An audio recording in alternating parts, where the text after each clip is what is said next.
What's going on, guys? Jay Scullin here with a brand new video for you guys today, coming at you with some more Kingdom Hearts 3 action, my friends. In this video, I'm going to be explaining to you guys what on earth the epilogue in Kingdom Hearts 3 means. And if you're here, that means you either don't care about spoilers or you've already finished the game and you want to know what the heck does this epilogue mean. So again, it's going to be packed with spoilers. I'm sure you know that by clicking on the video from the title. So without further ado, let's not waste any time. Let's jump into it. The epilogue in Kingdom Hearts 3, my friends, is called Lost Masters. This is a clear reference to the Keyblade Masters that makes up the backbone of Kingdom Hearts lore. These Keyblade Masters are also known as the Foretellers. It's revealed in this epilogue that Xigbar, a member of Organization 13, who is also known as Braig in his somebody form, is actually Luxu. Luxu is the Master of Masters apprentice who, long before the events of Kingdom Hearts 1, long before Sora and Kairi and Riku even existed, he was given a black box to take care of, as well as the no-name Keyblade, which you may know as Master Xehanort's Keyblade.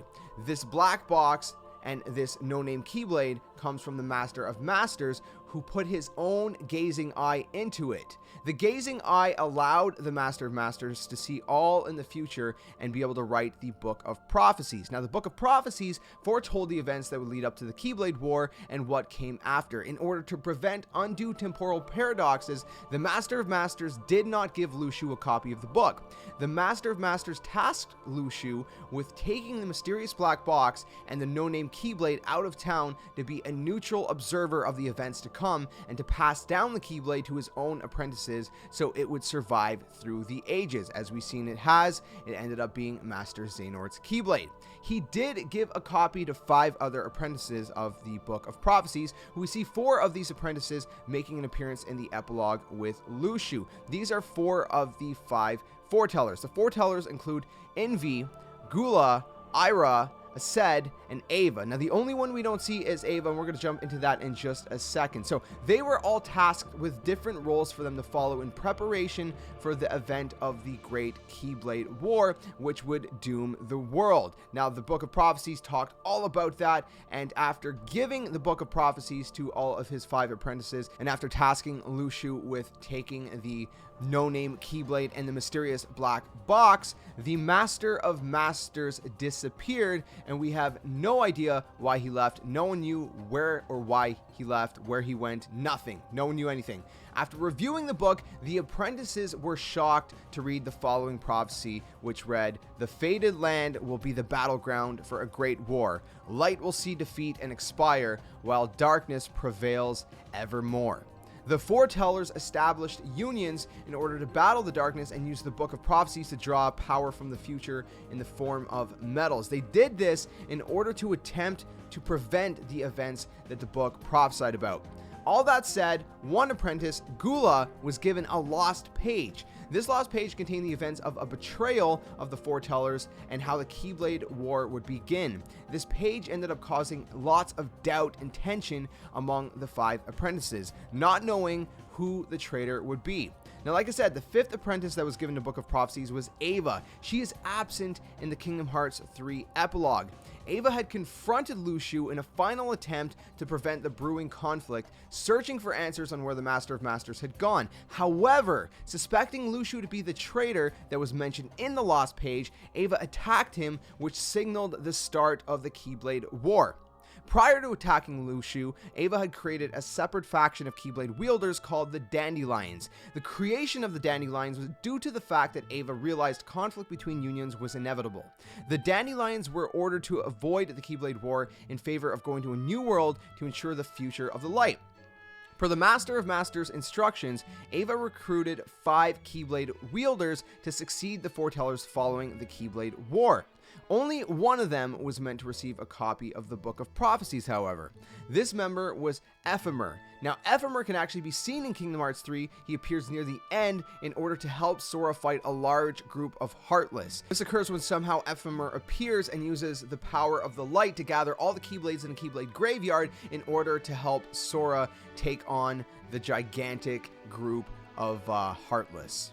Now, there are a few different members in the Dandelions, but 2 very interesting members include Ventus and Laurium. Now, Laurium is actually Marluxia's somebody. Marluxia is obviously one of the members of Organization 13. If you don't know who he is by name, he is the guy with pink hair. Okay, so while this is a lot of information to take in, all this stuff you can find in Kingdom Hearts back cover, which is a 1-hour movie you can find on the Kingdom Hearts 2.8 disc, alongside 0.2 Birth by Sleep and Dream Drop Distance HD, as well as on Kingdom Hearts Union Cross, which is a mobile game you can download for free, which is all about the unions and the dandelions and the foretellers. So really great stuff. Definitely check it out if you want to dive a little bit deeper into kind of the backstory, because obviously everything starts with all that lore way back then, and clearly the future of Kingdom Hearts is going to be set on all of that lore as well. Alright, so I think that covers most of the important stuff, you know, regarding the Foretellers and the mysterious black box, which we know almost nothing about, and Luxu and the apprentices, and you know, the Book of Prophecies, and the Master of Masters, who we also don't know a whole lot about. But the real kicker in all this is that the reveal of Xigbar being Luxu in a new form, and that somehow the Foretellers are still around, and also the fact that Xigbar is not actually dead as we thought he was from the events of Kingdom Hearts 3.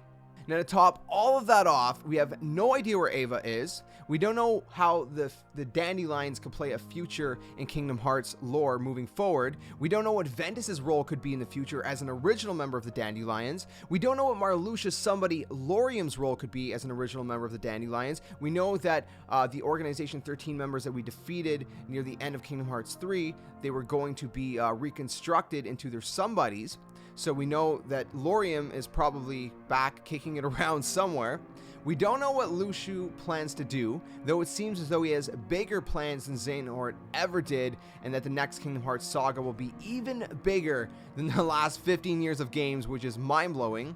Now, judging by the final scene in the epilogue, which features a flashback, it's not present, it's not future, it's a flashback of Master Ericus and young Xehanort playing chess together, we can see that Ericus has this new chess game at the end of the epilogue that'll involve 7 darknesses rather than the 13 we've seen in the Xehanort saga.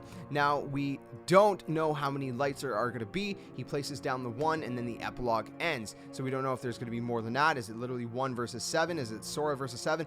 We have no idea how many, you know, pure lights, guardians of light, whatever they're going to be called. We have no idea how many they're going to be. You know, is it going to be reversed? Is it going to be 13 lights versus 7 darknesses? Or, you know, we don't know that exactly. We just know that there's at least 1 light versus 7 darknesses, but, you know, it can be assumed there's definitely probably most likely going to be more lights than that. Now, what's very interesting about these 7 dark pieces that Ericus placed on the chessboard, indicating that the future story will have 7 dark entities, if you will, is the fact that in the back cover, the Master of Masters told Luxu that he is indisposable number 7, that U6 plus me makes a 7, meaning the 5 Foretellers, Luxu, and the Master of Masters is 7. Now, the 5 Foretellers are supposed to be 5 lights, though they're probably being tricked by the Master of Masters into, you know, working on the dark side without realizing it. And so perhaps in the future story, either they're convinced, like Organization 13 was, that this needs to be done, and so they work on the side of darkness as opposed to working on the side of light,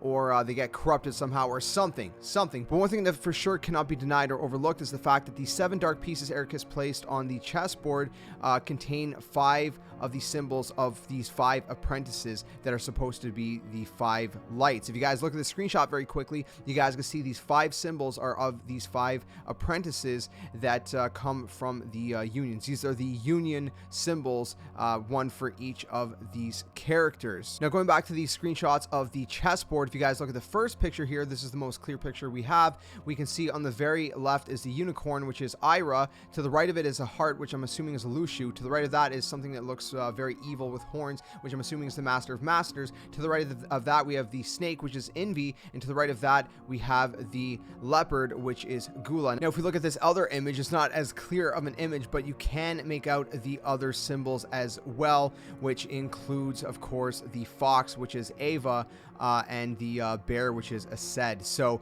they are all there on the board. board. The other two, again, are most likely Luxu and the Master of Masters, which makes 7. Furthermore, we still have no idea what on earth is in the black box. It's been talked a lot about through Kingdom Hearts 3, but we don't know its importance. We don't know what on earth is inside of it. We don't know very much about it.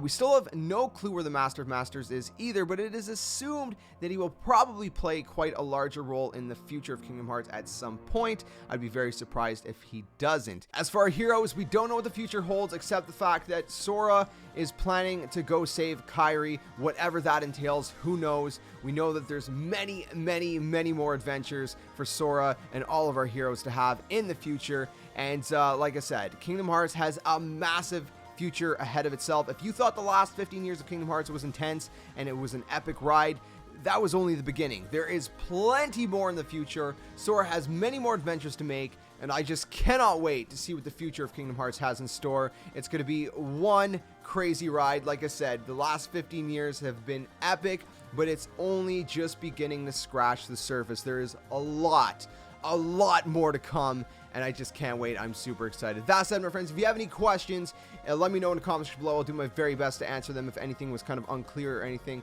I did my very best to kind of explain this to the best of my ability. Hopefully it makes sense.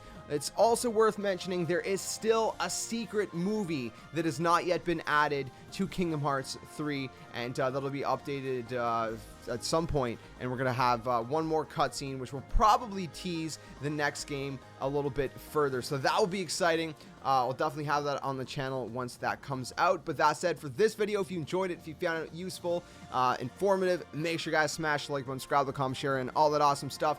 Thank you so much for watching. Thank you to everyone involved in the creation of Kingdom Hearts for making such an amazing adventure and story for us to experience and just dive deep into. I'll catch you guys very soon in another one like I was. Until then, game on, and may your hearts be your guiding key.